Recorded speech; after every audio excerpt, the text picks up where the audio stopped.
গৌর ভাই কেমন আছেন? আলহামদুলিল্লাহ ভালো আছেন ভাই? আলহামদুলিল্লাহ। তাহলে আমার ফেসবুক বন্ধুকে নিয়ে আপনি কিছু বলেন, আপনাকে তো খুব লাইক করে ভালোবাসা দেয় আপনারে। আসসালামু আলাইকুম সবাইকে ধন্যবাদ।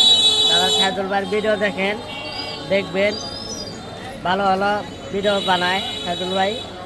আপনারা লাইক কমেন্ট শেয়ার করবেন, সাইদুল ভাই ভালোবাসা দেবেন, সাথে সাথে আমাদের ভালোবাসা দেবেন। অনেক একটু বাইরের কথা বলি, আজকে তো শনিবার তাই না? জি, আজকে তো হাটের দিন তাই না? এই যে হাটের দিন তাই না? আচ্ছা, বল্লা বাজারে তো এর চেয়েও বেশি লোক এক টাইমে আসছিল। হ্যাঁ। বল্লা বাজারে এই রুটে ঢুকন যায় নাই। বিগত 15-20 বছর আগে ছিল, যখন হলো তাঁতের বাজার ভালো ছিল, বল্লাই যাদের কারণে বল্লা হাট আজকে নষ্ট হয়েছে।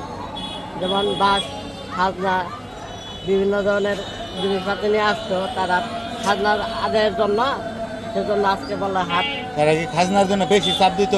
তারা বেশি চাপ দিত, সেই কারণে লোকজন আশা কমাই দিছে। মারামারি হইতো, মারামারি খাজনার হইতো। কারণে, হ্যাঁ। সেজন্য বল্লা বাইর খেতে দিয়ে লোকজন কম আসে। তাদের ভুল তো আমাদেরই। আমাদের এই সব বলা। তারপরে যে নদীর পথে যা লোকে আসতো, এখন খনন করে মনে হয় যে সব রাস্তাঘাট চাপায় মনে হয় যে খাল বন্ধ হয়ে দিতে, একটা লোক আর ঢুকতে পারে না বল্লা বাজারে। সেই জন্য বল্লা হাট নষ্ট হয়ে গেছে। ঠিক আছে। আপনারা সজাগ রাখবেন।